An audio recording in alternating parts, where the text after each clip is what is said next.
change its text decisively is 0. Das Neue Testament.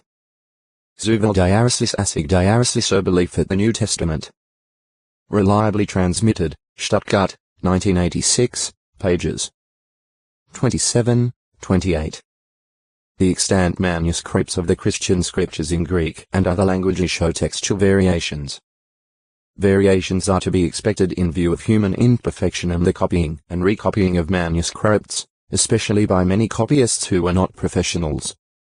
If certain manuscripts had a common ancestor manuscript, perhaps came from a particular revision of early texts, or were produced in a particular area, they would probably have at least some variations in common, and hence they are said to belong to the same family, or group.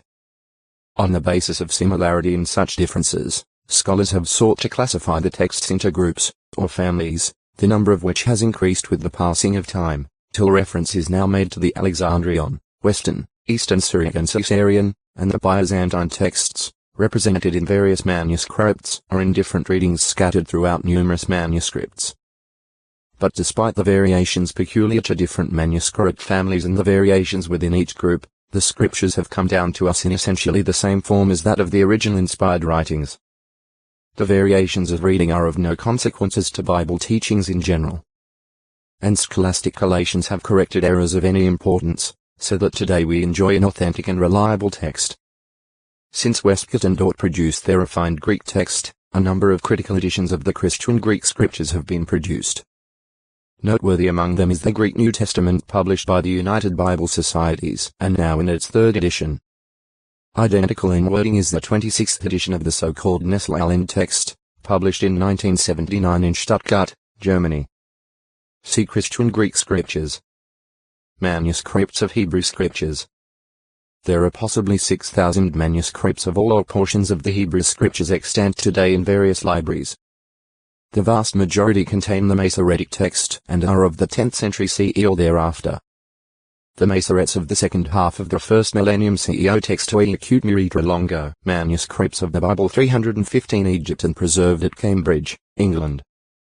Evidently part of an instructional collection, it is of the 2nd or 1st century BCE and consists of only 4 fragments of 24 lines of a pre-Masoretic text of the Ten Commandments and some verses of Deuteronomy, chapters 5 and 6.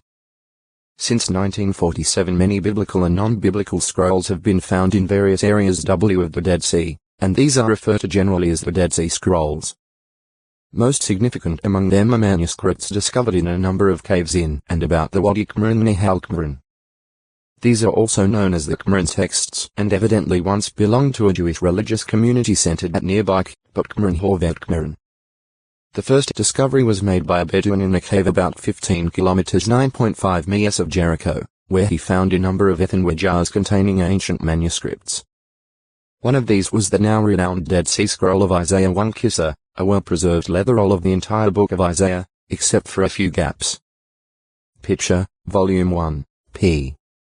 322. It contains a pre-Masoretic Hebrew script and has been dated toward the end of the 2nd century BCE. Hence, it is about 1,000 years older than the oldest extant manuscript of the Masoretic text. However, though showing some differences in spelling and grammatical construction, it does not vary doctrinally from the Masoretic text.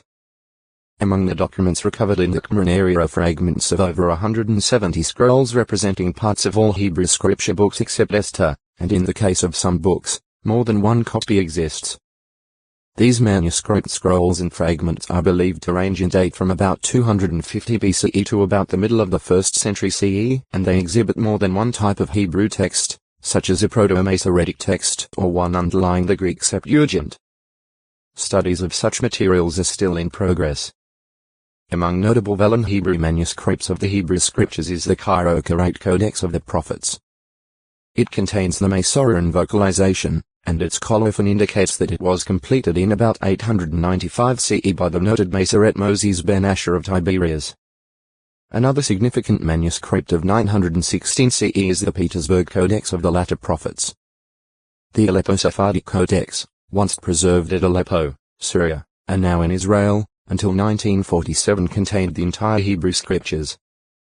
Its original consonantal text was corrected, punctuated, and furnished with the Masorah about 930 CE by Aaron ben Asher, son of Moses ben Asher, The oldest dated manuscript of the complete Hebrew scriptures in Hebrew is the Leningrad manuscript No.